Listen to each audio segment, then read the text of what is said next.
नमस्कार मैत्रिणींनो, तुमचं सगळ्यांचं अमृत स्पर्श बाय अमृता या सिरीजमध्ये स्वागत असो. सगळ्यात आधी अमृत स्पर्श बाय अमृता हे इन्स्टाचं नाव मी का ठेवलं असावं हे मला तुम्हाला सांगायला आवडेल. कारण की हे बघा, अमृता मेकअप एक्सपर्ट हे सुद्धा मी ठेवू शकले असते, जसं मला इन्स्टावर लोकं ओळखतात. आणि हो, जरीही तुम्हाला तिथे यूट्यूबचे फॉलोअर्स अगदी 10,000 दिसत असले, तरी हे 10,000 फॉलोअर हे माझे फक्त आणि फक्त 15 दिवसात झालेत. आणि मला सांगायला अत्यंत आनंद होतोय, की लोकांना त्यांचं चॅनल मॉनिटाईज करायला 6-6 महिने जातात. पण माझं चॅनल हे फक्त 15 दिवसामध्ये झालेलं आहे मॉनिटाईज. 4000 वॉच आवर्स माझे कंप्लीट झाले आहेत आणि माझे फॉलोअर्ससुद्धा झालेले आहेत 10,000. त्यामुळे ऑफिशियली YouTubeने आपलं चॅनल केलेलं आहे मॉनिटाईज. आणि त्यामुळे जरी तुम्हाला इथे 10,000 फॉलोअर दिसत असले, तरी आज आपल्या Instaवर 3,00,000ची फॅमिली आहे. 3,00,000 Instaचे आपले सबस्क्रायबर आहेत. आणि मला माहिती Instaचे जे पण लोकं आहेत, जी पण माझ्या फॅमिलीतले सगळी लोकं आहेत, जे मला आज YouTubeच्या या व्लॉगमध्ये बघतायत, त्यांना माहिती आहे ही गोष्ट. त्यामुळे अमृता मेकअप एक्सपर्ट हे माझं Instaचं अकाउंट आहे. आणि चला, आता मला हे सगळं बोलण्यामध्ये वेळ वाया घालवायचा नाहीये. अमृत स्पर्श बाय अमृताची फर्स्ट व्लॉग आहे हा. आणि ही सीरीज मी आजपासून स्टार्ट करते. आजच्या सीरीजमध्ये मी स्पेसिफिकली माझ्याबद्दल सांगणार आहे. कारण की कसं आहे, ज्या व्यक्तीला तुम्ही ऐकताय वेळ देऊन, ती नक्की कोण आहे, काय आहे, तिचा प्रवास काय आहे, हा तुम्हाला समजणं तेवढंच गरजेचं आहे. हे बघा, मला या व्हिडिओमधून तुम्हाला हे सांगण्यात इंटरेस्ट नाही आहे, की मी काय केलंय, मी किती अचीव्ह केलंय किंवा काय. पण मला माझ्या चुकांमधून तुम्हाला काही गोष्टी समजवायच्या आहेत, काही शिकवायच्या आहेत. आणि मला माझ्याबद्दल पण तुम्हाला सगळ्यांना सांगायचं आहे. कारण की हे बघा, आपलं रिलेशन हे खूप छान आणि खूप सुंदर हेल्दी असावं असं मला वाटतं. त्यामुळे ॲज अ व्यक्ती तुम्ही मला माहिती असणं, म्हणजे तुम्हाला मी माहिती असणं हे खूप जास्त महत्त्वाचं आहे. चला, आता मी सुरुवात करते. सगळ्यात आधी माझा जन्म हा झालेला आहे चुनाभट्टीला. सायन चुनाभट्टी तुम्हाला माहिती असेल. अगदी लहान घरातून आलेली आहे मी, पत्र्याच्या चाळीतून. आणि खूप म्हणतात ना, एक छोटंसं 10x10चं घर. आणि त्यामध्ये माझे पप्पा, माझे काका, माझ्या तिन्ही आत्यांची लग्न झाली होती. 10x10च्या घरातच आम्ही 2 बहिणी, मी आणि तन्वी, आम्ही झालेलो आहोत. आणि त्यानंतर अगदी काकाचं लग्न होणार होतं आणि घर लहान पडायला लागलं. म्हणून वडिलांनी मुलुंडला छोटंसं चाळीमध्ये घर घेतलं, 250 स्क्वेअर फीटचं. आणि तिथे माझं बालपण चालू झालं. खूप सुंदर खात्यापित्या घरातले होतो आम्ही. कारण की वडील माझे L&Tमध्ये कामाला होते आणि वडिलांना L&Tमध्ये खूप छान असा पगार होता. आणि त्यावेळी 3-3 बहिणींची लग्न करून, सगळी रिस्पॉन्सिबिलिटी हँडल करून त्यांनी स्वतःचं घरही घेतलं मुलुंडमध्ये असताना. आणि अशा पद्धतीने वडिलांनी आम्हाला कधीच काही कमी पडून दिलं नाही. मी उगाचच तुम्हाला इथे इम्प्रेस करायला खोटं म्हणणार नाही, की माझी खूपच हलाखीची परिस्थिती, खाण्यापिण्याचे वांदे होते, असं काहीही नव्हतं. माझे वडील एकटे कमवणारे होते. आई माझी ॲक्चुअली पहिली साधना विद्यालयामध्ये टीचर होती. पण मला जेव्हा तिसरा भाऊ झाला, तिसरा म्हणजे आम्ही 2 मुलीवर आमचा भाऊ ओमकार. त्यानंतर आईला नाही जमलं जॉब करणं, त्यामुळे आईने जॉब सोडला. पण माझे वडील हे एक छान L&T सारख्या कंपनीत जॉबला असल्यामुळे आमच्या मुलांची शिक्षणं, खाणं-पिणं, दिवाळीला 2 ड्रेस, प्रत्येक बर्थडेला हॉटेलमध्ये जाणं, म्हणजे एक खूप सुंदर आणि सुखी कुटुंबामध्ये आणि खूप सुंदर आणि चांगल्या आई-वडिलांच्या, प्रेमळ आई-वडिलांच्या पोटी माझा जन्म झालाय. आणि नशिबाने मला तन्वी आणि ओंकारसारखी प्रचंड प्रेम करणारी भावंडं मला मिळाली. आणि त्या पद्धतीने माझं बालपण हे खूप खूप जास्त सुखामध्ये गेलंय. आणि मी IAS किंग जॉर्ज आमची स्कूल आहे, त्याच्यामधून माझी 10th कंप्लीट झाली. खूप बेसिक आणि खूप सिंपल आणि अगदी अकॅडमिकली हुशार नाही. म्हणजे तुम्हाला सांगते, मला 10वीला 58.80% होते. आणि त्यानंतर मग कॉलेजला गेले. केळकर कॉलेजची मी स्टुडंट आहे मुलुंडच्या. आणि केळकरच्या समोरच आम्ही राहत होतो. त्यामुळे केळकर हे सगळ्यात जवळचं कॉलेज. आणि तिथे ॲडमिशन मिळालं. अगदी 3rd लिस्टला नाव लागलं होतं, कारण की आणि तेही आर्ट्ससाठी. कारण की केळकरमध्ये पर्सेंटेज खूप जास्त लागायचे आणि मला कमी पर्सेंटेज होते. पण मी विचार केला नको असू दे.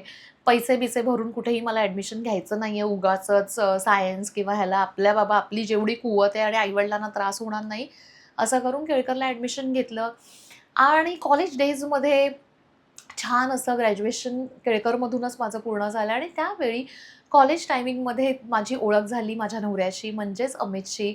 आम्ही एकाच सोसायटीमध्ये त्याचा मामा राहत होता माझ्या इथे आणि तिथे अमित अ, आला होता त्याच्या जॉबसाठी. तो बॉर्न अँड बॉटअप रत्नागिरीचा आहे. त्यामुळे मुंबईमध्ये राहणारा त्याचे मामा होते आणि मामाकडे राहून त्यांनी त्याचा स्टार्टिंगचा जॉब चालू केला होता आणि तिथे माझी अमितशी ओळख झाली आणि तुम्हाला तर माहिती आहे यंग वयामध्ये आपण प्रेम या गोष्टी खूप नवीन-नवीन, गुलाबी-गुलाबी असतात आणि अमित आणि माझं प्रेम तेव्हा जमलं होतं जेव्हा मी होते 13वी मध्ये आणि तेव्हापासून अमित माझ्या आयुष्यामध्ये आहे. आणि असं करता आम्ही लग्नापर्यंत कधी पोहोचलो हे समजलं नाही. पण ज्यावेळी आम्ही लग्न केलं त्यावेळी जसं मी तुम्हाला म्हणाले अमितचं खूप सुंदर घरातला आहे तो आणि माझ्या आई-वडिलांनी हेच बघितलं होतं, की मुलगा छान शिकलेला आहे आणि अमृता आणि तो मिळून आज ना उद्या आत्ता जरी आमचं मुंबईमध्ये घर नसलं तरीही पुढे जाऊन घेतील अशा पद्धतीने खूप सुंदर असा माझ्या अ, नवऱ्याबरोबर माझ्या आयुष्याचा प्रवास चालू झाला. आम्ही भाड्याच्या घरात राहत होतो आधी, पण आम्ही खूप सुखी होतो. म्हणजे तुम्हाला सांगते आम्ही दोघंच राहायचो कारण की सासू-सासरे गावी होते आणि आम्ही छान दोघंही जॉब करायचो. मी WNS सारख्या कंपनीमध्ये म्हणजे एक BPOमध्ये जॉबला लागले होते. बिकॉज मी त्यावेळी आयटा नावाचा कोर्स केला होता, इंटरनॅशनल एअर ट्रान्सपोर्ट असोसिएशनचा. तर तिकडे अमेरिकन एअरलाईन्सच्या ऑडिटिंग डिपार्टमेंटमध्ये मी काम करत होते आणि अगदी पगार काही जास्त नव्हता. सुरुवात पगाराची केली होती 7,000 पासून आणि लग्न झालं त्यावेळी मला ₹10,000-12,000 पगार होता आणि अमितला काहीतरी ₹20,000-22,000 पगार होता आणि आम्ही ज्या घरामध्ये रेंटवर राहत होतो त्याचं ₹8,000 रेंट होतं. त्यामुळे आम्ही दोघं अ, छान होतो म्हणजे काटकसर करून सुखी होतो, छान करत होतो. पण शेवटी कसं असतं ना, म्हणजे मला तुम्हाला हे सांगायचंय, की दरवेळी माझ्यामध्ये एक सगळ्यात चांगली गोष्ट ही होती ना, की मी माझ्या प्रत्येक परिस्थितीमध्ये खूप सुखी होते, आनंदी होते. मी कधीच माझा स्वभाव असा नव्हता, की मी कधीच हे नाही बघितलं, की माझ्याकडे काय नाहीये. मी दरवेळी हे बघत होते ना, की माझ्याकडे काय आहे. म्हणजे मी ज्यावेळी चाळीत राहत होतो आम्ही लहान असताना, त्यावेळी मी बघत होते, की माझ्याकडे किती प्रेम करणारे आई-वडील आहेत आणि मला किती म्हणजे गोष्टी ज्या शाळेसाठी हव्या आहेत महत्त्वाच्या सगळं माझे वडील आणून देत आहेत. मी लग्न झालंय आणि लग्न झाल्यानंतर सुद्धा माझा नवरा आणि मी छान आनंदात आहोत. म्हणजे आम्ही त्यावेळी रेंटच्या घरात जरी राहत होतो तरी पण मला असं खंत आणि हे नव्हतं. त्यातही मी खूप सुखी होते. म्हणजेच तुम्हाला पहिल्या फेजमध्ये मला सांगायला आवडेल, की माझा स्वभाव आहे ना, हा आधीपासून खूप सॅटिस्फॅक्शन मानणारा आणि खूप पॉझिटिव्ह स्वभाव होता. मी पूर्वीपासून माझ्या आई-वडिलांनी मला दरवेळी हे शिकवलं होतं ना, की आपल्याकडे काय नाही आहे याकडे कधीच लक्ष देऊ नको. जे आहे त्याच्यामध्ये आनंद मानायला शिक आणि या गोष्टी मी मनापासून केल्यात आणि मी त्या मनापासून त्या गोष्टींची प्रॅक्टिस करत आलेले. त्यामुळे ना असं कधी वाटलं नव्हतं आयुष्यात, की असं काहीतरी मोठं करायचंय, खूप मोठं केलं पाहिजे, हे केलं पाहिजे. मी तुम्हाला एक गोष्ट या सगळ्या गोष्टीतून सांगते, की माझ्या ध्यानी मनीही नव्हतं हां, की मी पुढे जाऊन बिझनेसमध्ये येईन. कारण की आयुष्यामध्ये, घरामध्ये कधी बिझनेस करणारा व्यक्तीच बघितला नाहीये मी. आमच्या घरामध्ये बिझनेसचं बॅकग्राऊंडच नाहीये आयुष्यात कधी. तर आपल्या डोक्यामध्ये कसं येईल, की बिझनेस आयुष्यभर आई-वडिलांनी लहानपणापासून हेच शिकवलं, की चांगलं शिक्षण घ्या, जॉब करा आणि एक छान मुलाशी लग्न करा आणि झालं. त्यामुळे बिझनेस काय असतो हे मला काहीच माहिती नव्हतं. आणि त्यानंतर अ, मी लग्नानंतर 1 वर्षांनीच आई झाले. म्हणजे मी तुम्हाला सांगायला मला आवडेल, की मी वयाच्या 24व्या वर्षी आई झाली आहे आणि मला काही त्या गोष्टीचं असं काही रिग्रेट-बिग्रेट वाटत नाही. इनफॅक्ट मी आता 38 वर्षाची आहे आणि माझी मुलगी आता 10thला आहे आणि मला खूप छान वाटतं, की आर्या आणि मी अगदी आता मैत्रिणीसारख्या राहतो आणि खूपदा लोकांना असं वाटतं सुद्धा, की वाटत नाही हां, तुमची मुलगी आहे. म्हणजे मी आता यंग आहे, मी आता सुंदर दिसते आणि प्लस माझी मुलगी पण मोठी झाली आहे. त्यामुळे आता आमचं जे कुटुंब आहे ते आर्यामुळे कंप्लीट झालं. 24व्या वर्षी आई झाल्यानंतर अचानक खूप रिस्पॉन्सिबिलिटी आल्या, की बापरे! मुलाला पण सांभाळायचं आहे, जॉब पण महत्त्वाचा आहे. कारण की जॉब सोडू शकत नव्हते ना, कारण की एकाच्याच पगारावर सगळं चालणार हे शक्य नव्हतं. पण माझ्या मुलीचा पायगुण म्हणतात ना, घरात लक्ष्मी येते. आणि खरं आहे हे, ज्यांना एकुलत्या एक मुली आहेत किंवा 2-3 मुली आहेत, त्यांना मला आवर्जून ही गोष्ट सांगायची आहे ना, की सिरियसली तुम्हाला सांगते, की मुली असणं म्हणजे जी लोकं भाग्यवान असतात ना, जी लोकांनी खरंच त्यांच्या कर्मामध्ये काहीतरी चांगलं केलं असतं ना, त्यांना मुली होतात. आणि मला असंच झालं ज्यावेळी आर्या माझी झाली, त्यानंतर आमचं आयुष्यच कंप्लीटली बदललं. कारण की आर्या झाल्यानंतर आम्ही हिम्मत केली आमचं स्वतःचं घर घ्यायची. आणि त्यावेळी मला आठवतंय अमितची इन्क्रिमेंट पण झाली होती. अमितचा पगारही वाढला होता. म्हणजे आर्याच्या झाल्यानंतर 1 वर्षातच आमची इतकी सुंदर भरभराट झाली होती, की अमित कॅपेबल झाला होता मुंबईत स्वतःचं घर घेण्यासाठी. आणि मला आजही आठवतं ते घर 1 BHKचं होतं. खूप सुंदर असा 1 BHK होता. घोडबंदर रोडला आम्ही घेतला होता. थोडं लांब होतं स्टेशनपासून, पण ठीक आहे. आम्ही खुश होतो कारण की आज ठाण्यासारख्या ठिकाणी स्वतःचं घर असणंच आणि तेही एका रत्नागिरीसारख्या, चंद्रवलीसारख्या छोट्या खेडेगावातून येऊन इथे स्वतःचं घर घेणं मग ही खूप मोठी गोष्ट होती आमच्यासाठी. आणि ते स्वप्नपूर्तीसाठी माझ्या सासऱ्यांनी त्यावेळी मला खूप मदत केली. त्यामुळे मी माझ्या सासू-सासऱ्यांचे आभार हे आयुष्यात कधीच म्हणजे विसरू शकत नाही. त्यांनी माझ्यासाठी जे केलंय, माझ्या मुलीला पण मी जेव्हा जॉबला जायची तेव्हा माझ्या सासूबाईंनी, माझ्या आईनी खूप खूप सांभाळलंय. त्यामुळे मी तुम्हाला खरं सांगते ना, आयुष्यात आता बघा अजून मी या स्टोरीवर इथपर्यंत पोहोचले ना, तिथेही बिझनेस करेन, हे करेन असं माझ्या ध्यानीमनी अजिबातच नव्हतं. इव्हन म्हणतात ना मॅनिफेस्ट केलं होतं, असंही काही नव्हतं. मला माहितीही नव्हतं की काय असतं मॅनिफेस्टेशन, काय असतं. पण मी एक प्रामाणिक मुलगी होते, प्रामाणिक काम करणारी, हार्डवर्क करणारी मुलगी होते. आणि हो, घरातलं सगळं करून, जॉब करून, सगळं करणारी मुलगी होते. आणि असं बघता-बघता अमित आणि माझं घर झालं. आर्याच्याच पायगुणाने. आणि अमित त्याचा ई-एम-आय पे करत होता. 25,000 मला आठवतंय त्याचा ई-एम-आय होता. अगदी छोटं घर होतं. 40,00,000लाच घेतलं होतं. पण खूप सुखी होतो, खूप खुश होतो. त्या घरामध्ये आम्ही आमच्या पद्धतीने थोडंसं इंटिरियर केलं होतं. असं बघता त्या घरामध्ये आम्ही खूप वर्ष, जवळ-जवळ 10 वर्ष त्या घरामध्ये आम्ही होतो.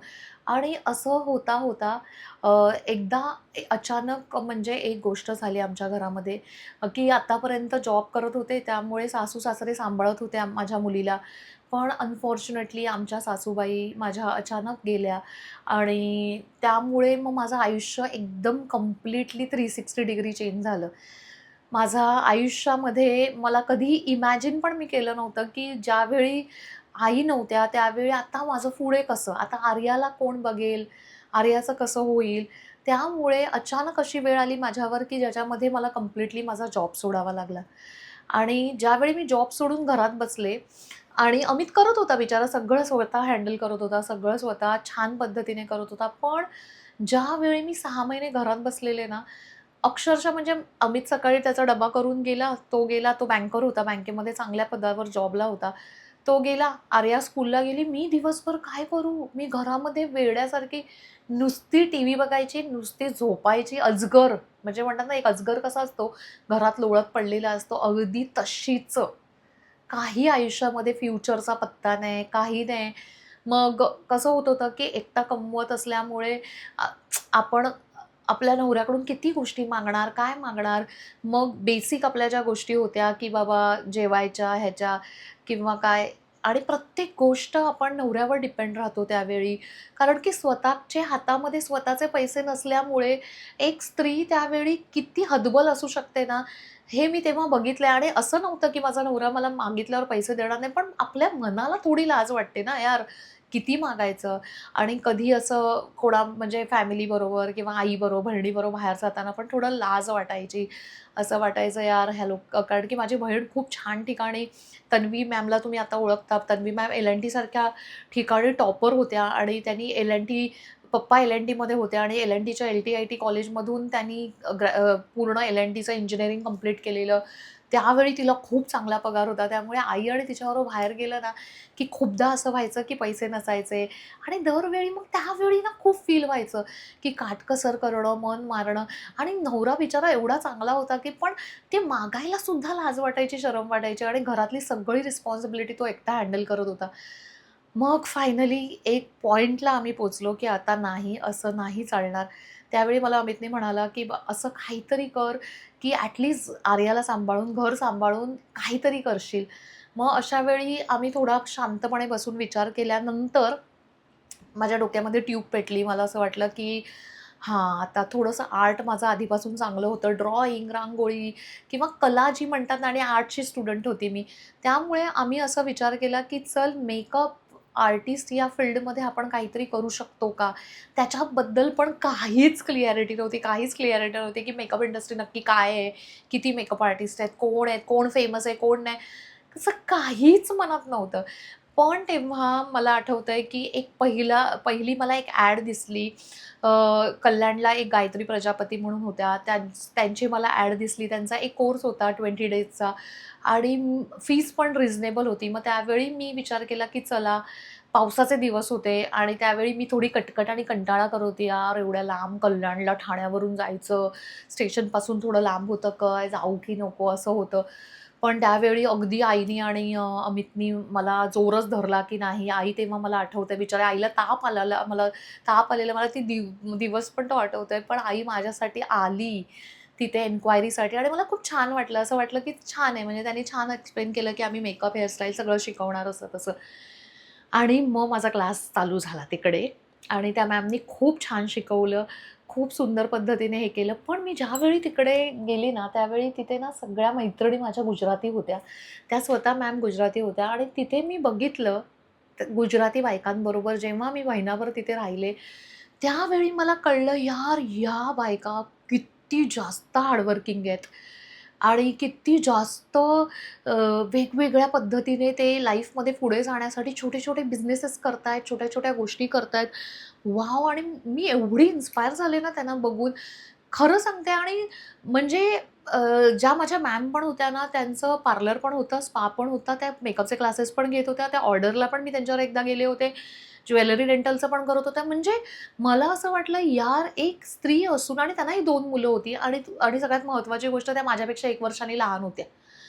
त्यात मी एवढी इन्स्पायर झाले त्यांना आणि माझ्याबरोबरच्या मैत्रिणींना, यार ह्या गुजराती बायका यार सॉलिड असतात. सिरियसली सांगते म्हणजे आपण आपण मराठी बायका, आपण हे सगळं लाईफ बघितलंच नाहीये, की या बिझनेसमध्ये एवढे पैसे आहेत आणि एक स्त्रीनी ठरवलं तर या बिझनेसमध्ये काहीही करू शकतो. सिरियसली आणि मला इतकं भारी वाटलं. तर मी विचार केला, की नाही, नाही, नाही. आता क्लास माझा झालाय. आता मला इथून मागे वळून बघायचं नाही आणि मला आठवतंय फर्स्ट टाईम मी गोल्ड लोन काढलं होतं आणि त्या गोल्ड लोनमधून क्लासची फी माझ्या नवऱ्याने भरली होती. पण गोल्ड लोनमधून कारण की मला ते गेल्यानंतर तिथे कळलं, की तिथे व्हॅनिटी पण बनवायची असते, डमी पण पाहिजे. म्हणजे थोडा खर्च होता. आणि अमितला मी म्हणाले, की "चल मी गोल्ड लोन करते आणि त्याचा ई-एम-आय मी भरेन" असं. पण ॲक्चुअली मी तुम्हाला सांगते ई-एम-आय तर मी भरलाच नाही आणि काहीच नाही केलं आणि ते अमितनीच बिचाऱ्यानी भरला. म्हणजे बेसिकली नवऱ्यानेच सगळे पैसे दिले त्यावेळी. पण मी गोल्ड लोन केलं होतं एवढं तुम्हाला सांगू शकते आणि अ, अ, त्यानंतर मग माझा लाईफचा प्रवास चालू झाला आणि खरं सांगते ना म्हणजे एवढी इन्स्पायर झाले होते ना मी गुजराती लोकांना बघून आणि त्यावेळी ना तिथे मला कळलं होतं, की नेस्को आपल्या इथे गोरेगाव नेस्को म्हणून असतं आणि त्या गोरेगाव नेस्कोमध्ये ना मला आयुष्यात पहिल्यांदा काहीतरी गोरेगाव नेस्को असा असतो हे माहिती पडलं होतं आणि तिथे आपले मुंबईचे सगळे फेमस मेकअप आर्टिस्ट येतात आणि शिकवतात. हे पण मला माहिती होतं. माहिती पडलं होतं आणि माझी एक बीना नावाची ना मैत्रीण होती. ती मला त्या गोरेगाव नेस्कोला घेऊन गेली होती आणि कदाचित बीना, गायत्री मॅम हे सगळे बघत असतील तर त्यांना खूप आश्चर्य वाटेल, की मी ही जर्नी अशी सांगतेय.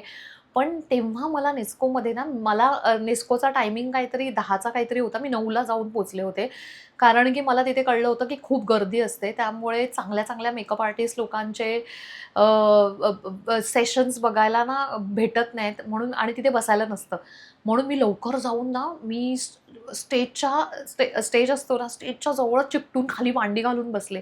कारण की मला माहिती होतं, की इथे चांगले-चांगले मुंबईतले मेकअप आर्टिस्ट येणार आणि मला तेव्हा कळलं होतं, की आपल्या मुंबईमध्ये बिजल गाडा, विराज पाटील, त्यानंतर तुम्हाला सांगते अथुरेन सर, त्यानंतर तुम्हाला सांगते रजनी मॅम ह्या सगळ्यांचे तिकडे खूप जिया सोसा मॅम, परत तुम्हाला खूप खूप लोकांचे होते, रीटा नंदू. म्हणजे मुंबईमधले मेकअप आर्टिस्ट आणि मुंबईच्या बाहेरचे फेमस मेकअप आर्टिस्ट कोण आहेत ते तिकडे गेल्यानंतर मला कळलं. वॉव! एवढं भारी वाटत होतं मला आणि ग्लॅमर काय असतं या फील्डचं, ते मला तिकडे जाऊन कळलं होतं. ज्यावेळी मी तिथे या सगळ्यांना बघितलं आणि ह्यांचं शिकवणं, ह्यांचं जे लोकांचं त्यांच्याबद्दल असलेलं प्रेम, क्रेज आणि मॅनिफेस्टेशनचं ती म्हणतात ना पाल किंवा आयुष्यात काहीतरी मोठं करायचं ती पाल जेव्हा चुकली ना माझी ती नेस्कोला. आणि सिरियसली सांगते मी, ज्यावेळी ह्या लोकांचे डेमो मी तिकडे बघितले, मी क्रेझी झालेले. मी बोलले तिथे मी वेड्यासारखी म्हणजे मी संध्याकाळी 7 वाजेपर्यंत तिथे होते. लिटरली नेस्को बंद व्हायला आलेला. आम्हाला हाकलवून काढलंय मला तिकडून लास्टला. पण मी वेडी झाले होते. मी वेड लागलं होतं. मी नंतर 15 दिवस मी फक्त नेस्कोबद्दल विचार करत होते आणि मी फक्त मनामध्ये एकच गोष्ट बोलले ना, यार मी लाईफमध्ये एकदा तरी एवढी मोठी मेकअप आर्टिस्ट होणार आहे ना, या सगळ्यांची मी नावं घेतली ना, त्यांच्या नक्कीच जवळपास नाही, पण त्यांच्यामध्ये एक नाव माझं पण घेतलं जाईल. हे खरंच मी विचार केला होता. मी सिरियसली सांगते. त्यावेळी मी विचार केला होता. बिजल गाडा मॅम, अथुरेन सर, विराज पाटील सर किंवा रजनी मॅम, रीटा नंदू मॅम किंवा जिया सोसा मॅम, या सगळ्यांमध्ये एक नाव हे माझं पण घेतलं जाईल. आता मला ॲक्च्युली बोलताना खूप इमोशनल व्हायला होतंय. पण मी तेव्हा विचार केला होता, एक नाव माझं पण असेल आणि आता एक नाव माझं आहे. वाव! मी तुम्हाला हे सांगतेय ना, मी सांगत नाहीये, मी हे फील करते. मला अ, चित्र दिसतं ना डोळ्यासमोर, तसं सगळं मला डोळ्यासमोर दिसतंय आणि माझा तो स्ट्रगल या सगळ्यांबरोबर एक एक फोटो काढण्यासाठी माझी धडपड त्या गर्दीतून आणि मी सगळ्यांचा रिस्पेक्ट करते, मनापासून रिस्पेक्ट करते आणि मी आयुष्यात तिकडे ठरवलं होतं, की माझ्याकडे आता मी काही कमवत नाही आहे, मी शून्य आहे. पण मी जेव्हा पण कमवेन, माझ्याकडे थोडे पण पैसे येतील ना, मी सगळ्यांचे एकदा तरी क्लास करणार आहे. आणि तुम्हाला सांगू, मी केले. मी सगळ्यांचे एकदा एकदा क्लास केले. छोटे का होईना, मोठे क्लास करायचे पैसे नव्हते. छोटे का होईना, पण मी सगळ्यांचे क्लास केले. वॉव! मी आता खूप जास्त इमोशनल झाले आणि मला असं वाटतं, की काय ह्या फीलिंग्ज आहेत ना, हे फील करू शकतात लोकं, जी लोकं माझा प्रवास बघतायत आणि ज्या लोकांनी मला खूप वर्षापासून Instaवर बघितलंय, त्या लोकांना हे कळत असेल, की मला काय वाटत असेल आज आणि खूप खूप जास्त रिस्पेक्ट वाटतो मला या सगळ्यांचा. म्हणजे ज्यावेळी मी शून्य होते, शून्य माझी सुरुवात होती, त्यावेळी हे लोकं दिग्गज होते. हे लोकं दिग्गज होते, ज्यावेळी मी शून्य होते आणि खूप रिस्पेक्ट आहे मला त्या लोकांबद्दल. मला आठवतं एक गोष्ट, की माझी जेव्हा जर्नीची सुरुवात झाली होती आणि सुरुवातीला मी सायडरच करायची. कारण की हे बघा, सुरुवातीला कोण तुम्हाला ब्राईड देणार आहे? मला खरं सांगा यार.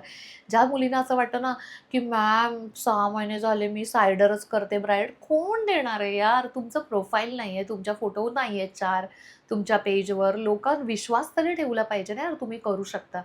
कसं कोण तुम्हाला देईल यार काम? हे लक्षात ठेवा ना. त्यामुळे तुम्हाला सिरियसली एक गोष्ट सांगते ना, माझी पण सुरुवात तशीच झाली. मी तुम्हाला एक इन्सिडेंटसुद्धा सांगते, की मी एकदा भिवंडीला गेले होते. काल्हेर का भिवंडी कुठे आणि आगरी लोकांची घरं एवढी मोठी असतात बाबा, बाबा! आणि ती लोकं पैसे किती पण द्यायला रेडी असतात चांगल्या मेकअपसाठी आणि मी सायडर करायला गेले होते त्या लग्न घरामध्ये आणि मला आठवतंय तिथे विराज पाटील सर आले होते ब्राईड करायला. लिटरली त्यांचा रूम बंद होता. त्यांची टीम होती आणि त्यांचा स्वॅग एकदम मस्त असायचा आणि पण माझं कधीच बजेट नाही झालं त्यांच्याकडून मी शिकू शकले की आधी. त्यामुळे मला असं होतं ना, वॉव! ते ब्राईड करायला आलेत. मला एकदा तरी त्यांना भेटायचं आहे आणि मी त्यांना भेटून तेव्हा त्यांचा फोटोसुद्धा काढला होता त्यांच्याबरोबर. म्हणजे असे छोट्या-छोट्या गोष्टी आणि मी तुम्हाला खरं सांगते ना, या फील्डमध्ये दुसऱ्या आर्टिस्टबद्दल रिस्पेक्ट जेवढा तुमच्या मनामध्ये असेल आणि प्रत्येकाकडून शिकण्याची भावना किंवा त्यांच्या प्रत्येकाच्या जर्नीतून काहीतरी घेण्याचा तुमचा माइंडसेट असेल ना, तर मला असं वाटतं त्या व्यक्ती खूप जास्त पुढे जातात आणि माझं मन किंवा माझ्यामध्ये तो आहे तसा प्रकार, की मी माझे स्टुडंट्स आता माझ्याकडे एवढं सारं लोकांना आज माझी जर्नी दिसते. एवढ्या सक्सेसफुल बॅचेस, आता स्वतःचं एवढं मोठं घर, त्यानंतर गाडी, हे सगळ्या गोष्टी यार. आणि आज महाराष्ट्राच्या प्रत्येक कोपऱ्यामध्ये नाव आहे. आज प्रत्येकाला असं वाटतं, की अमृता मॅडमकडून शिकावं. हे तर आत्ता तुम्हाला दिसतंय ना. पण मी जेव्हा झिरो होते, एक स्टुडंटपासून माझा प्रवास होता, त्यावेळी मी कधीच असं मला नाही वाटलं, की हे लोकं माझे कॉम्पिटिटर्स आहेत, हे ते. अरे यार, त्यांना बघून शिकून मी मोठी झाले. माझे काय हे लोकं कॉम्पिटिटर असणार आहे. हे लोकांचे एम्पायर माझ्या आधी उभे राहिलेले आहेत. आणि मला आजही त्यांच्याकडून असं वाटतं, की यार हे लोकं या लोकांकडून किती आपल्याला शिकता येईल. मी तुम्हाला आत्ताही सांगते, जेव्हा स्टुडंट माझ्याकडे येतात आणि आधीचा एक्सपिरियन्स सांगतात, मी अमुक-तमुक या मोठ्या आर्टिस्टकडून शिकले आणि मला काहीच शिकवलं नाही आणि माझे पैसे फुकट गेले. मी तुम्हाला खरं सांगू, हे ना तीच व्यक्ती बोलू शकते ना, जी व्यक्ती ना फक्त निगेटिव्हिटी बघत असेल आणि फक्त आपल्याला काही नाही मिळालं, काय नाही दिलं हे बघत असेल, असं मला वाटतं. जी व्यक्ती अशी असेल पॉझिटिव्ह विचार करणारी, की वॉव! आज हे शिकवलंय, आज ह्याच्यावर प्रॅक्टिस करूया, मॅम किती चांगलं आहे. मी खरं सांगते ना, प्रत्येक व्यक्तीचा चष्मा हा वेगळा असतो. ज्या रंगाचा चष्मा तुमचा असेल, त्या रंगाचंच तुम्हाला बाहेरचं जग दिसणार आहे. लाल चष्मा घालाल तर लालच दिसणार आहे. त्यामुळे मी तुम्हाला सांगते, हा चष्मा जरा ना आता प्लीज सुधारा, प्लीज सुधारा. कारण की हा जरा पॉझिटिव्ह करा, म्हणजे तुम्हाला पूर्ण जग पॉझिटिव्ह दिसेल. आणि लक्षात ठेवा, खूप लोकांना माझ्याकडून मॅनिफेस्टेशन, लॉ ऑफ अट्रॅक्शन या गोष्टी शिकायच्या असतात. या सगळ्या गोष्टींचे व्हिडिओ अमृत स्पर्शमध्ये आता तुम्हाला पुढे सीरीजमध्ये बघायला मिळणार आहेत. प्रत्येक टॉपिकवर मी बोलणार आहे. पण आज मी तुम्हाला माझ्याबद्दल बोलतेय, तर मला फक्त तुम्हाला सांगायला जास्तीत जास्त आवडणार आहे. त्यामुळे अशा पद्धतीने माझ्या प्रवासाची सुरुवात झाली होती. सुरुवातीचा काळ हा प्रत्येकासाठी टफ असतो. माझ्यासाठी सुद्धा टफ होता. पण मला सुरुवातीच्या काळी मी पैशाचा शून्य विचार केलाय. कारण की सुरुवातीच्या काळी मला फक्त एवढंच वाटत होतं ना, की मला फक्त काम हवंय. बिकॉज मला एवढं माहिती होतं ना, आत्ता माझी एवढी परिस्थिती नाहीये, की मी मॉडेल शूट करेन. मी expensive photographer, expensive outfit, expensive jewellery घालून, छान-छान मॉडेल्स हायर करून मी फोटोशूट करेन. त्यामुळे माझ्याकडे सुरुवातीला या गोष्टींसाठी पैसे बिलकुल पण नव्हते. पण मला माहिती होतं, की मला जास्तीत जास्त ऑर्डर करायची आहे. अगदी ₹500 ची का होईना मला ऑर्डर करायची आहे. आणि आत्ता मुली जो हिशोब करतात ना, "मॅडम मग एवढं महागातलं प्रॉडक्ट कसं लावू? मॅडम मग एवढं महाग केलं तर मग आपल्याला काय परवडणार?" हे बघा, मी या गोष्टीचा बिलकुल सुद्धा सुरुवातीला विचार नाही केला. कारण की तुम्ही पैशाचा विचार करत बसाल ना, तुमची ग्रोथ कधीच नाही होणार. सुरुवातीला मी फक्त 2च गोष्टींचा विचार केला. मी माझं सांगतेय तुम्हाला. तुम्हाला पटत असेल तर घ्या, नाहीतर नका घेऊ. पण मी सुरुवातीला फक्त हा विचार केला, मला रोज ऑर्डर हवी आहे. मला रोज प्रॅक्टिस करायची आहे आणि माझी ऑर्डरवरच माझी प्रॅक्टिस होणार आहे आणि माझी डेव्हलपमेंट पण, माझी प्रॅक्टिस, सगळ्याच गोष्टी माझ्या ऑर्डरवर होणार आहेत. आणि सुरुवातीला जरी कमी पैसे मिळाले तरी मला माहिती आहे ते काम मला जास्तीत जास्त, कारण मला ना त्या गुजराती मुलींबरोबर राहून हे कळलं होतं, की सोशल मीडिया हा खूप महत्त्वाचा आहे. तेव्हा माझं Instaवर अकाउंट नव्हतं. माझं फक्त Facebookवर अकाउंट होतं आणि सुरुवातीच्या काळामध्ये मलासुद्धा असं वाटलं होतं, लोकांची कामं चोरूया आणि आपल्या अकाउंटवर टाकूया. पण हिंमत माझी कधीच झाली नाही. कारण की मला माहिती होतं, जर चोरीचा टॅग माझा स्टार्टिंगला माझ्यावर लागला, तर कायमचा लागेल. म्हणून मी त्या बाबतीत खूप जास्त घाबरट आणि डरपोक होती. त्यामुळे त्या गोष्टी मी नाही केल्या. कराव्याशा खूप वाटल्या, की दुसऱ्यांचं काम, कुठल्यातरी बाहेरच्या स्टेटमधल्या लोकांचं काम चोरून टाकूया ना, काय फरक पडतंय, काय फरक पडणार आहे? करायची खूप हिंमत वाटली, पण मी नाही केलं. का नाही केलं? कारण की मला एक गोष्ट खूप जास्त, मी तर एकदम फट्टू आहे त्या बाबतीत आणि मला भीती पण वाटत होती आणि मला बाबा शॉर्टकट नको होता आयुष्यात. मला दरवेळी लाँग कटनी जायला जरी वेळ लागला तरी चालणार होतं, पण मला स्वतःचंच काहीतरी करायचं होतं. म्हणून सुरुवातीला पडेल ते मिळेल ते काम करत होती. आता तुम्ही विचार कराल, की सुरुवातीला आपण लोकांपर्यंत कसं पोहोचलं? काय बघा, सुरुवातीचा जो काळ असतो ना, तेव्हा लोकं तुमच्यापर्यंत येणार नाहीये, तुम्हाला लोकांपर्यंत पोहोचावं लागणार आहे. मग मी विचार केला, आता मी Facebookवरच आहे. Insta तर मला माहिती पण नव्हता, की Insta काय असतं. Facebookवर मी लिटरली एक मेसेज तयार केला होता. त्या मेसेजवर मी लिहिलं होतं, की ब्रायडल बुकिंग स्टार्टेड. त्यानंतर मी असा एक चार्ट बनवला होता. त्याच्यामध्ये पार्टी मेकअपचे एवढे, सायडर मेकअपचे एवढे, एंगेजमेंट मेकअपचे एवढे, ब्रायडल मेकअपचे एवढे आणि खाली लिहिलं होतं, मेन्शन केलं होतं प्रोडक्ट टू बी यूज्ड. त्याच्यामध्ये मी कुठले कुठले ब्रँडचे प्रोडक्ट यूज करते ते सगळं मेन्शन केलं होतं. त्याच्यामध्ये थोडे थोडे जे नाही पण करत प्रोडक्ट ते सुद्धा मेन्शन केले होते, म्हणजे मोठ्या मोठ्या ब्रँडचे. आणि तेव्हा मला ऑर्डरला भीती पण वाटायची जरा, की लोकांनी जर विचारलं की तुम्ही हुडा वापरता का, नार्स वापरता का, एवढे महाग प्रोडक्ट तर सुरुवातीला माझ्याकडे अजिबात नव्हते. आणि सुरुवातीला मी जसं म्हणाले गोल्ड लोन काढून मी वेनिटी बनवलेली, त्यामुळे 30-35 हजारचीच मी वेनिटी बनवलेली. पण मी 13,000ची रिंग लाईट घेतली होती तेव्हा, पहिल्या 4-5 सायडरच्या ऑर्डरमधून पैसे जमवून. कारण की मला माहिती होतं, कळून चुकलं होतं, की मी जर डेली चालली आहे ऑर्डरला आणि मी डेली नाही पोस्ट करत आहे माझ्या व्हॉट्सअप स्टेटसला आणि माझ्या फेसबुकला, तर लोकांना कळणारच नाही हिच्याकडे काम आहे. आणि आपल्या लोकांची मेंटल टेंडन्सी हीच आहे, ज्या लोकांकडे गर्दी आहे, ज्या लोकांकडे काम आहे, तिथेच काम येतं. कारण की तुम्हाला सांगते, जर तुम्हाला जेवायला, म्हणजे फॉर एक्झाम्पल तुम्ही पिकनिकच्या ठिकाणी गेलात आणि तुम्हाला असं दिसतायत रस्त्याने खूप सारे धाबे धाबे धाबे, पण कुठे जेवायला थांबायचं, तर तुम्ही तिथे जेवायला थांबाल जिथे भरपूर साऱ्या गाड्या उभ्या आहेत. म्हणजे तुमचं माइंड, ह्युमन सायकोलॉजी काय सांगते, इथे भरपूर गाड्या आहेत ना, म्हणजे इथे चांगलं जेवण मिळत असेल. बरोबर आहे. आणि तसंच होतं. भलेही वेटिंग असते, आपण वेटिंगला थांबतो, पण आपण तिथेच थांबतो जिथे जास्त गाड्या आहेत. आणि असंच असतं आपल्या लाईफमध्ये पण.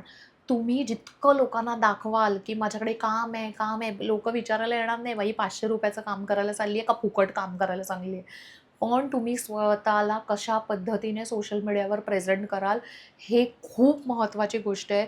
आणि मी तुम्हाला आत्ता सिरियसली सांगते, हे बघा, भलेही तुमच्याकडे काम नाही आहे, जा कुठल्यातरी मैत्रिणीला रेडी करायला, जा कुठल्यातरी काकूवर मॅच्युअर स्किन मेकअप करायला, नाहीतर फुकटमध्ये काम करा. व्हॅनिटी घेतली आहे नुसती पडून पडून कुजून, ते प्रॉडक्ट एक्सपायर होण्यापेक्षा स्वतःहून लोकांना अप्रोच करा. स्वतःहून सांगा, आता वटपौर्णिमा येते, मी फुकटमध्ये मेकअप करून देते. टाका पेजवर, पेज बनवा. जोपर्यंत तुमचं पेज नाही बनत, तोपर्यंत लोकं तुमच्यावर विश्वास ठेवणार नाहीत, लोकं तुम्हाला ऑर्डर देणार नाहीत. लोकांना सतत असं दिसलं पाहिजे तुम्ही काम करतायत. प्लीज. आणि हे मी केलंय सुरुवातीपासून. मी कुठलंही काम करायची, काही करायची, 500 रुपयाची ऑर्डर असो, 1000 रुपयाची असू दे, काही असू दे, मी सतत बंबार्डिंग करायची. व्हॉट्सअप स्टेटसला पण तेच, फेसबुक्सला पण तेच, फेसबुक स्टेटसला पण तेच. कारण की इन्स्टा नव्हतं माझ्याकडे, इन्स्टा माहिती नव्हतं. असं करता, करता, करता, करता मला कामं मिळत गेली. आणि हां, मी तुम्हाला सांगितलं जसं मेसेज मी तयार केला आणि तो मेसेज एक दिवस शांतपणे बसून फेसबुकवर माझ्याकडे जेवढ्याही बायका आहेत त्यांच्या जाऊन, जाऊन, जाऊन, जाऊन फेसबुक मेसेंजरला ड्रॉप केला मेसेज. दिवसाला लिटरली मी सांगते, मी दिवसाला जवळ-जवळ 100 बायकांना तो मेसेज पाठवायची. तेव्हा कुठे मला 4 ते 5 इन्क्वायरी यायच्या. 4 ते 5 इन्क्वायरीमधून 2 ऑर्डर मिळायच्या. आणि हे सुरुवातीला ऑर्डर मिळवण्यासाठी, स्वामी शपथ सांगते, हे मी केलंय. कारण की लोकं सुरुवातीला तुमच्याकडे येणार नाहीयेत, तुम्हाला लोकांपर्यंत जावं लागणार आहे. मग कसं जायचं? आणि माझं तर काय ग्रुप पण नाही, फ्रेंड्स पण नाही, कोण नाही. मग मी अशा पद्धतीने सुरुवात केली होती आणि स्वामी शपथ सांगते, माझं लाईफ चेंज झालेलं हे करून. मी शरम, लाज, बीज सगळं सोडून दिलेलं. आणि लोकं मला इन्क्वायरी करायची. मग मी त्यांना सांगायची, मग सांगताना सांगायची 2-2.5 हजार रुपये सायडर चार्जेस, पण 1000-1500 मधून पण आनंदात करायची. आणि त्यांना चांगले ब्रँडेड प्रॉडक्ट लावायची. बिकॉज मला ब्रँड बनायचं होतं. हे डोक्यामध्ये पहिल्या दिवसापासून फिक्स होतं. कारण की मला माहिती होतं मॅकडॉनल्डचं बर्गर तुम्ही पुण्यात खा, तुम्ही कोल्हापुरात खा किंवा तुम्ही कुठेही खा, चव सेम लागते. बर्गर, फ्राईज खाऊन बघा. कुठेही खाल्लं तरी ते विचार करतात का, की कोल्हापूरवाल्यांना जरा स्वस्त देऊया, दुबईवाल्यांना महाग देऊया, मुंबईवाल्यांना नाही. त्यामुळे मला ते डोक्यामध्ये नेहमी फिक्स होतं, की मी कोणाचाही मेकअप करू दे, मी 500 रुपयाचा पण मेकअप करू दे, पण लोकांनी हॉलमध्ये लोकांना कळलं पाहिजे हा अमृताने मेकअप केलाय. आता पोरी काय करतात, पोरी ब्राईडला तर खूप सुंदर करतात, सायडरला एकदम स्वस्तवाले प्रॉडक्ट लावतात.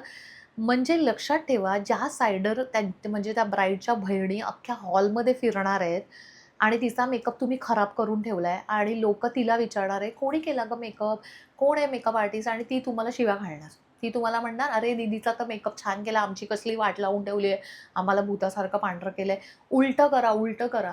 ब्राईडचा मेकअप झाला, तिचं पोटेन्शियल संपलं, ती परत आपल्याला काही ऑर्डर देणार नाही, दिलं तरी छोटे छोटे देतील, बेबी शॉवर ह्याचे त्याचे. पण तिच्या बहिणी त्यांची लग्न होणार आहेत त्यांना जास्त सुंदर बनवा, भलेही पैसे कमी दिले तरी, बिकॉज त्या तुमची अख्ख्या हॉलमध्ये फिरून फिरून फ्रीमध्ये मार्केटिंग करणार आहेत आणि तुम्हाला जास्त पोटेन्शियल आहे की आता त्या दोघींची लग्न तुम्हाला पुढे मिळू शकतात. प्लीज, हे मी केलंय, त्यामुळे प्लीज प्लीज प्लीज हे करून बघा. आणि असं करता करता करता करता करता हळूहळू मला ब्राईड मिळायला लागल्या आणि ऑफकोर्स काम प्रचंड हार्डवर्क.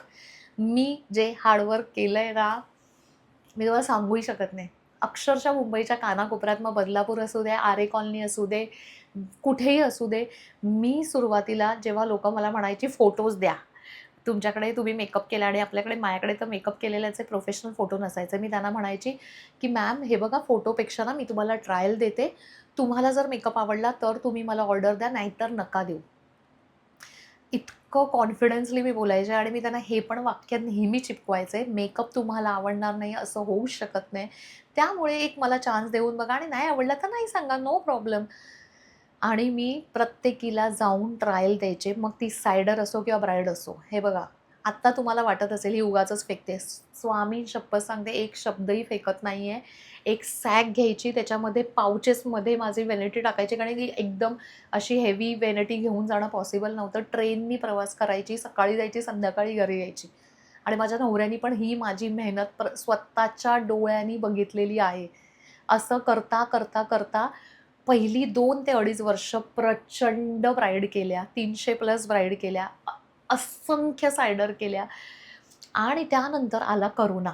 आणि करोना लिटरली इतकं डेंजर सिच्युएशन होती, कारण की झालेल्या ब्राईडचे बुकिंग्स होते ते कॅन्सल झाले होते. 50 लोकांमध्येच लग्न अलाउड होती आणि त्यानंतर हळूहळू हळूहळू ते सुद्धा लोकं कॅन्सलेशन करत होते. आणि मी विचार केला त्यावेळी शांतपणे बसून की आता माझ्याकडे खूप जास्त चांगला चान्स आहे की लोकं घरात बसली आहेत, लोकांकडे खूप जास्त टाईम आहे. लोकं बघावं तेव्हा डेल्गोना कॉफी बनवत होते, केक बनवत होते, नाहीतर नुसतं टीव्ही आणि OTT म्हणजे पूर्ण OTT होता की नाही माहिती नाही, मला आठवत नाही आहे. पण नुसतं टीव्ही आणि टाईमपासच चालू होता लोकांचा, काही नाही. मग मी माझ्या डोक्यात क्लिक झालं, मी आता Insta अकाउंट ओपन करणार. आणि मी Insta अकाउंट ओपन केलं आणि Instaवर मी ॲड केली फ्री मेकअप ऑनलाईन क्लास, आणि दर गुरुवारी येऊन मी स्वतःवर फ्रीमध्ये मेकअप शिकवणार. आणि इथे हा व्हिडिओ जर बघत असतील त्यामध्ये खूप असंख्य मुली ज्या असतील ज्यांनी माझे फ्रीमधले मेकअपचे क्लास अटेंड केलेत, त्यांनी प्लीज कमेंट करून सांगा की तुम्ही बघितलंय. माझी मुलगी बिचारी घरी लहान एकटी, अमित तर बँकेत कामाला होता, त्यामुळे त्याला करोनामध्ये कधीच सुट्टी नव्हती मिळाली. आणि मी तिचं बिचारीचं जेवण-बिवण झाल्यानंतर तिला हॉलमध्ये टीव्ही लावून द्यायचे, तिला खाणं-पिणं ठेवायचे, आणि मी माझ्या बेडरूममध्ये असाच सेटअप केला होता. त्या सेटअपवर मी फ्रीमध्ये येऊन लाईव्ह शिकवायचे. तुम्ही विचार करत असाल, मी जेव्हा अकाउंट ओपन केलेलं ना, फ्रीमध्ये पहिली गोष्ट अकाउंटवर फॉलोअरच नव्हते. कसे तरी फ्रेंड्स लोकांना हे करून करून 100 फॉलोअर झाले होते. आणि मी जेव्हा फर्स्ट लाईव्ह क्लास घेतला तेव्हा मला फक्त 30 ते 40 लोकच बघत होते लाईव्हवर. पण मी हा विचार नाही केला की लाईव्हवर मला 30-40 लोकं बघतात. मी हा विचार केला, मला कन्सिस्टंट राहायचंय. स्वामींचा आधीपासून डोक्यावर हात होता, त्यामुळे काही झालं तरी दर गुरुवारी येऊन शिकवायचंय. असं करता करता करता करता लॉकडाऊनमध्येच माझे 10,000 सबस्क्रायबर पूर्ण झाले. तुम्हाला नाही माहिती, आता माझे 3 लाख सबस्क्रायबर आहेत माझे Instaला. त्याचाही मला तेवढा आनंद होत नसेल ना, तेवढा माझा 10,000 सबस्क्रायबर ज्यावेळी माझे Instaवर पूर्ण झालेले होते ना, तेवढा आनंद होता. ज्यावेळी माझे 10,000 सबस्क्रायबर पूर्ण झालेत, आणि मी तुम्हाला काय सांगू, तो आनंद गगनात मावत नव्हता. मी केक आणून घरी सेलिब्रेशन पण केलं होतं. पण काय झालं अशा वेळी, की माझा नवरा नंतर बोलायला लागला, "अरे तू फ्रीमध्ये शिकवतेस ना." आणि लोकं ना मला हळू-हळू 1200, 1500, 2000 लोकं बघायला लागली होती. पण मी माझी कन्सिस्टन्सी थांबवली नव्हती. लक्षात ठेवा, मी दर गुरुवारी येऊन वेगवेगळे लुक, स्वतः वेगवेगळे लुक करून त्यांना शिकवत होते. आणि त्यावेळी माझ्या नवऱ्याने बोलला, "अरे तू फ्री शिकवते ना म्हणून लोकं बघतात. एकदा पेड क्लास ठेवून बघ, कोण येतंय का?" मग मी हे चॅलेंज एक्सेप्ट केलं आणि मी माझा फर्स्ट ₹899 पेड क्लास ठेवला. आणि तुम्ही बिलीव्ह नाही करणार, पहिल्या माझ्या क्लासला 250 लोकांनी ॲडमिशन घेतलं. पहिल्या क्लासला माझा जीपे लिटरली दिवसभरचा टिंग, टिंग, टिंग, टिंग, टिंग वाजत होता. त्यावेळी मी विचार केला ना, बस आता मला मागे वळून बघायचं नाही आहे आणि आता बस, आता मला कोणी थांबवू शकत नाही माझ्या आयुष्यात. म्हणजे केलेली ही प्रचंड मेहनत. पण पहिल्या क्लासचे जे पैसे आले ना, त्यातला एकही रुपया मी सेव्ह नाही केला. पहिल्या क्लासच्या पैशामधून सगळ्यात आधी तो क्लास ऑनलाईन होता. तो क्लास मी माझ्या हॉलमध्ये घेत होते. त्याच्यामधून मी प्रोफेशनल मॉडेल्स हायर केल्या, प्रोफेशनल आउटफिट हायर केले, माझा भावाचा प्रोफेशनल फोटोशूट हायर केला आणि मी ठरवलं मी असं जीव तोडून या ₹899 मुलांना लोकांना शिकवणार ना, की बस त्यांनी मला आयुष्यभर लक्षात ठेवलं पाहिजे. मग मी त्यांचा WhatsAppचा ग्रुप क्रिएट केला 250 लोकांचा आणि ₹899चा क्लास. तो झाला सुपर सक्सेसफुल आणि सुपर हिट. त्यानंतर परत मी फ्री क्लासेस चालू ठेवले. माझी ॲड करत राहिले. पहिल्या या ऑनलाईन क्लासची पण प्रचंड ॲड केली आणि त्यानंतर मी ठेवला 1799चा क्लास. थोडा महागातला. थोडी रिस्क वाटत होती. असं वाटत होतं खूप जास्त आहेत का पैसे? कोण घेईल का ॲडमिशन? पण त्यावेळी मी 200ला स्वतःहून ॲडमिशन क्लोज केलं. कारण की मला माहिती होतं की प्रत्येकजण एक प्रश्न विचारला तरी एवढे सारे प्रश्न होतात. म्हणून मला अतिरेक नव्हता करायचा. मी 200ला ॲडमिशन स्टॉप केला आणि हा सुद्धा माझा WhatsAppचा दुसरा ग्रुप बनला आणि तो क्लास पण माझा सुपर डुपर हिट झाला. आणि त्यानंतर माझा आयुष्याचा टर्निंग पॉइंट आला. तो म्हणजे ज्यावेळी ऑनलाईन क्लास माझे सुपर हिट, सुपर सक्सेसफुल झाले. लोकांना कळून चुकलं होतं ही एवढी खतरनाक जबरदस्त लेव्हलला शिकवते. त्यानंतर मला त्यातल्या ग्रुपमधल्या मुली म्हणायला लागल्या, "मॅम तुम्ही ऑफलाईन क्लास नाही घेत का?" आणि तोपर्यंत कोरोनाचं पण स्थगिती आली होती. थोडंसं नॉर्मलाईज झालं होतं. "प्लीज ऑफलाईन क्लास घ्या, ऑफलाईन क्लास घ्या." हिम्मत होत नव्हती. पण माझ्या नवऱ्याला कळून चुकलं होतं. त्याचा माझ्यावर प्रचंड विश्वास होता, की "यार अमृता तू करू शकतेस, आपण करूया." त्यामुळे आम्ही एक छोटंसं पार्लर बघितलं, जे कोरोनामध्ये थोडंसं बंद पडलं होतं आणि त्याचं रेंट होतं स्टार्टिंगला 30,000-40,000 आणि नौपाड्यासारख्या ठिकाणी. पण आम्ही हिम्मत केली आणि ते रेंटवर घेतलं आणि पहिला ऑफलाईन क्लास, ज्याचा मला कधीच आयुष्यात एक्सपिरियन्स नव्हता. फक्त एक्सपिरियन्स होता ते 2 ऑनलाईन क्लासचा. आणि फायनली त्या क्लासची मी ॲड टाकली आणि मला वाटलं होतं, माझा नवरा बोलला होता, की 4-5 तरी स्टुडंट येतील का गं? म्हणजे एवढं रेंट तरी निघेल का? मी म्हणाली, "बघूया करून, स्वामींवर टाकूया. जे होईल ते स्वामी बघून घेतील." आणि माझा क्लासला पहिल्या ऑफलाईन क्लासला 22 स्टुडंटनी ॲडमिशन घेतलं. इमॅजिन करा पहिला क्लास 22 स्टुडंट. तिथे बसायलाही जागा नव्हती. वॉव! काय दिवस होता तो. म्हणजे आता माझ्या अकॅडमीमध्ये माझ्या एवढ्या साऱ्या बॅचेस झाल्या आहेत, ज्यांचा नंबरही मी तुम्हाला आता सांगू शकत नाही. एवढ्या बॅचेस आणि एवढ्या मुली. त्यामध्ये पहिल्या क्लासला माझ्यावर विश्वास ठेवून आलेल्या पहिल्या मुली, आज मी नावही त्यांची घेऊ शकते. कुंदा आहे आमची, कुंदा मेकओव्हर्स. त्यानंतर रसिका मुळे आहे. त्यानंतर छाया आहे आमची. त्यानंतर दुसऱ्या दुसऱ्या बॅचची आमची पिंकी आहे. म्हणजे असंख्य मुली आज इतक्या सुपर सक्सेसफुल आहेत ना यार, मी तुम्हाला सांगू पण शकत नाही. आणि असं करता अमृता मेकअप एक्सपर्ट अँड अकॅडमीची सुरुवात झाली. वॉव! मी जेव्हा मेकअप एक्सपर्ट नाव ठेवलं होतं तेव्हा सगळे हसले होते मला. बोलले, "मेकअप एक्सपर्ट कोण ठेवतं का? मेकअप आर्टिस्ट ठेव, मेकओव्हर ठेव." मी बोलली, "नाही." माझ्या आईने मला आयुष्यभर सांगितलं होतं, नावामध्ये मोठेपणा असतो आणि नाव जसं ठेवेल तसंच घडत जातं. म्हणून मी मेकअप एक्सपर्ट ठेवलं. मी बोलले, "आयुष्यात मी एक्सपर्ट होणार आणि लोकं मला मेकअपची एक्सपर्ट म्हणूनच ओळखणार." आणि आज तुम्हाला हक्क करावंसं वाटते, कारण की तुम्ही सगळे मला मेकअप एक्सपर्ट म्हणून मी एक आयडेंटिटी क्रिएट केली आहे स्वतःची आणि मला सगळे मेकअप एक्सपर्ट म्हणून ओळखतात. आणि असं बघता माझ्या सेकंड बॅचला डबल स्टुडंट झाले. त्यामुळे सेकंड बॅचपासून लोकांना असं वाटतं ना, की लोकांच्या एकच बॅच असते. माझी मॉर्निंग, आफ्टरनून असते. कारण की माझ्याकडे स्वामींच्या कृपेने आणि माझ्या मेहनतीने आणि माझ्या घरातल्यांच्या सपोर्टने मला एवढं सुंदर देवाने आयुष्य दिलंय. तथास्तु म्हटलं, की माझ्या सेकंड बॅचपासूनच मॉर्निंग आणि आफ्टरनून बॅचेस झाल्या आणि त्याच्यामध्ये आता मला सांगायला नको आहे तुम्हाला, की आज आपली अकॅडमी ठाण्यामधली नाही, मुंबईची one of the best academy आहे आणि आपल्याकडे किती स्टुडंट असतात. आणि तुम्हाला जे यूट्यूबर्स आहे त्यांना माहिती नसेल, त्यांनी जा Instaवर आणि बघा. आज आपला ग्राफ कुठे पोचला आहे. आज सतत कंटिन्यू गेल्या 6 वर्षापासून आपल्या super successful, super hit house full batches चालू आहेत आणि आपल्या पुढच्या 3-3 महिन्याच्या बॅचेस फुल असतात. आता माझी ऑगस्ट, आता आपण बसलोय जूनमध्ये, जुलैची फुल आहे, ऑगस्टची बॅच पण फुल व्हायला आलेली आहे. तर असं आहे अमृता मेकअप एक्सपर्टची जर्नी. आणि तुम्हाला तर माहिती आहे, एवढ्या सगळ्या मेहनतीमधून ज्यावेळी सक्सेस येतो, त्यावर सक्सेसबरोबर मागून मागून येणारं बाय प्रॉडक्ट आहे ते म्हणजे पैसा. आणि पैसा आल्यानंतर तुम्हाला माहिती आहे की सगळी स्वप्न आपण आपली पूर्ण करू शकतो. आणि अशीच सगळी स्वप्न पूर्ण करत करत अमित आणि मी जे जे जे जे मॅनिफेस्ट केलं होतं, फॉरेन ट्रिप्स, त्यानंतर छान घर, छान गाडी, आर्याला खूप सुंदर एज्युकेशन, त्याच्याबरोबरीनेच भावंडांनाही घेऊन आज मोठं होणं, हे भाग्य माझ्या नशिबी आलं. आणि या सगळ्या जर्नीमध्ये सगळ्यात महत्त्वाचा रोल जो प्ले केला आहे, तो केलेला आहे माझ्या नवऱ्यानी. माझा नवरा अमित, तो जर नसता, त्याची साथ नसती, त्याच्या प्रत्येक गोष्टीला, म्हणजे मला आठवतंय ज्यावेळी आमच्याकडे गाडी नव्हती, काय नव्हतं, त्यावेळी ॲक्टिवावरून एवढ्या 2-2, 3-3 बॅग घेऊन सकाळी 4 वाजता बँड्राला सुद्धा तो मला सोडायला आला आहे. कुत्रे मागे लागायचे आमच्या. पण खूप सुंदर प्रवास होता तो, खूप सुंदर. आणि अमित पूर्वीही तोच होता, आजही तोच आहे.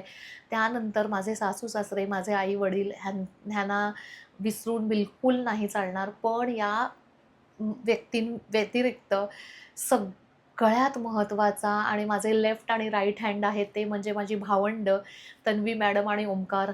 तन्वी आणि ओमकार हे माझ्या आयुष्यामधले भावंडं नाही आहेत.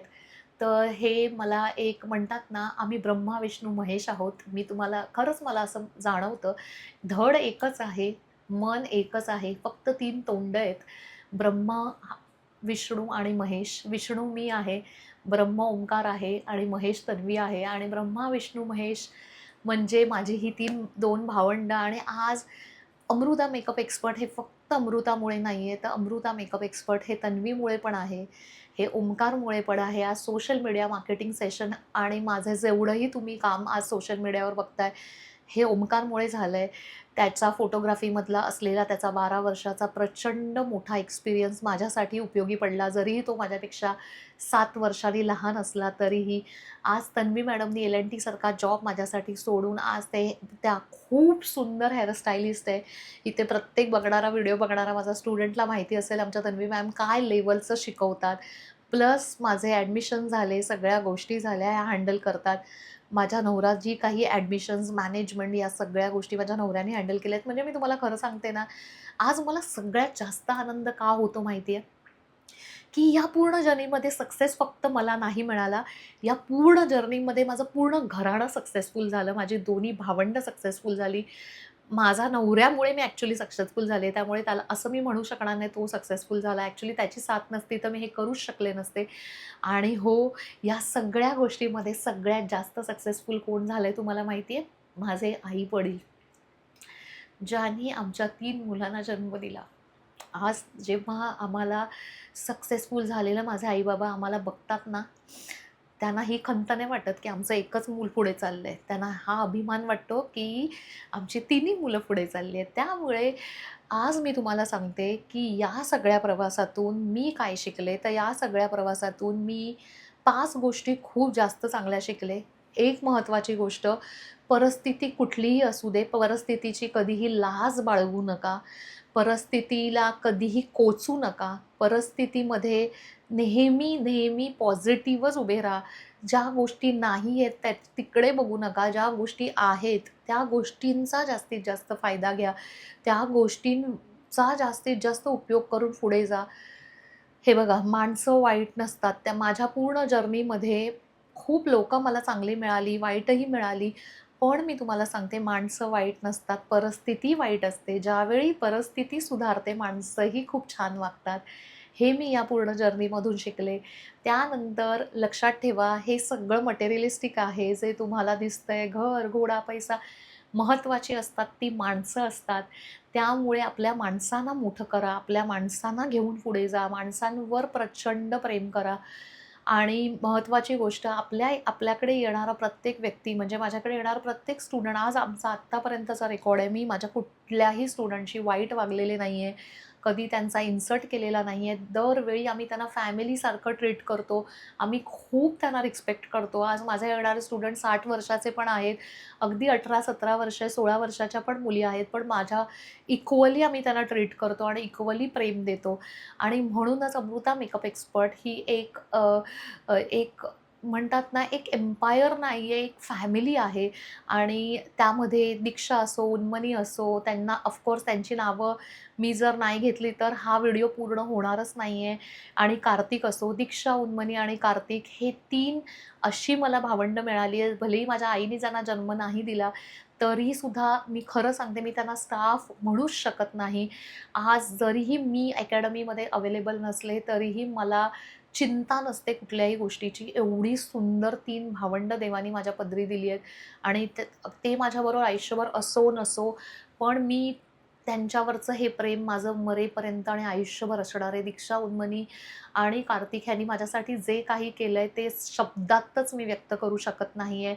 अशी लोकं देवानी मला दिली आणि या सगळ्या जर्नीमधून आज एक छोटंसं बाळ जन्माला आलं, ते म्हणजे आर्या दागिना. आणि आर्या दागिनावर पण माझ्या सगळ्या लोकांनी इतका प्रचंड प्रेम आणि एवढं प्रेम केलं, की 1.5 वर्षामध्ये आर्या दागिनाचे इन्स्टाला 1,50,000 सबस्क्रायबर झाले, 1,50,000 फॉलोअर झाले. आणि खरंच कुठलं आर्या दागिनावर जे काही प्रेम, आज आर्या दागिना मी मेन मार्केटमध्ये नाही आहे, अगदी आडोशाला आहे, तरीसुद्धा लोकं शोधत येतात, प्रचंड आपल्या कलेक्शनवर प्रेम दाखवतात, रागही दाखवतात कधी-कधी. त्यांच्या मेसेजला रिप्लाय नाही करत, पण तो राग पण माझ्यासाठी प्रेमच आहे. कारण की त्यांना कुठेतरी वाटतं ना, की आज ऑनलाईन आम्ही शॉपिंग केली पाहिजे, आमच्या घरापर्यंत प्रॉडक्ट आले पाहिजे, म्हणून ते रागवतात. त्यामुळे ही होती माझी जर्नी. आणि आता अमृता काय आहे, हे तुम्हाला खूप छान पद्धतीने समजलंय. आणि खरंच हा व्हिडिओ आता झालेला आहे जवळ-जवळ 50 मिनिटाचा. आणि 50 मिनिटापासून तुम्ही हा शेवटपर्यंत जर माझा व्हिडिओ ऐकत असाल, तर खरं मनापासून मी तुमचे आभार मानते. आणि उद्या येणारा जो टॉपिक आहे, तो खूप जास्त महत्त्वाचा टॉपिक आहे, की पॉझिटिव्ह कसं राहायचं? प्रत्येक सिच्युएशनमध्ये कशा पद्धतीने पॉझिटिव्ह राहायचं? या बाबतीत मी बोलणार आहे, कारण की आत्ता मला वाटतं स्त्रियांना पॉझिटिव्हिटीची खूप जास्त गरज आहे. प्रत्येक सिच्युएशनमध्ये कशा पद्धतीने आपण हँडल केलं पाहिजे, प्रत्येक सिच्युएशन आपण हँडल करून पॉझिटिव्ह राहून आपण आपल्या सक्सेसपर्यंत कशा पद्धतीने एकदम सोप्या पद्धतीने पोहोचू शकतो, या सगळ्या गोष्टी मला तुम्हाला उद्याच्या व्हिडिओत सांगायच्या आहेत. त्यामुळे अशा पद्धतीने आजचा हा व्हिडिओ मी पूर्ण करते. आणि खरंच तुम्हाला मनापासून माझी ही स्टोरी इन्स्पायरिंग वाटली असेल, छान वाटली असेल. आणि तुम्ही बघत असाल या स्टोरीमध्ये मी काही विलनबद्दल किंवा कुठल्या वाईट लोकांबद्दल नाही बोलले. मी का नाही बोलले? कारण की भेटलीच नाही लोकं असं नाही आहे. पण मी तुम्हाला खरं सांगू, माझ्या जर्नीमध्ये स्वामी कृपा असेल कदाचित, किंवा मला दत्तगुरू महाराजांचा खूप मोठा हात आहे माझ्या डोक्यावर. मला दरवेळी जाणवतो, फील होतो. इव्हन त्यांचं असणं हे मला आजूबाजूला आत्ताही जाणवतंय. त्यामुळे कदाचित मला 90% चांगली लोकं भेटली. 10% पण जी लोकं मिळाली ती खूप जास्त शिकवून गेली. त्यामुळे मी त्यांनाही नावं नाही ठेवणार. माझ्या प्रोफेशनल लाईफमध्ये असो किंवा पर्सनल लाईफमध्ये असो, ती पण मला खूप खूप शिकवून गेली. त्यामुळे तेही मी त्यांना गुरुच मानते. म्हणून मी सांगते, माझ्या या पूर्ण जर्नीत निगेटिव्हिटीला कधी थारा नव्हता आणि नसणारही आहे. त्यामुळे अशी आहे ही अमृता. आणि ही अमृता कशी वाटली तुम्हाला? थोडीशी रागही आला असेल काही लोकांना, किंवा अशी कुठेतरी लागली का तुमच्या मनाला, किंवा कनेक्ट झाली का? असेल तर मला नक्की कमेंट करून सांगा. खरंच थँक यू व्हिडिओ ऐकल्याबद्दल. Love you. बाय.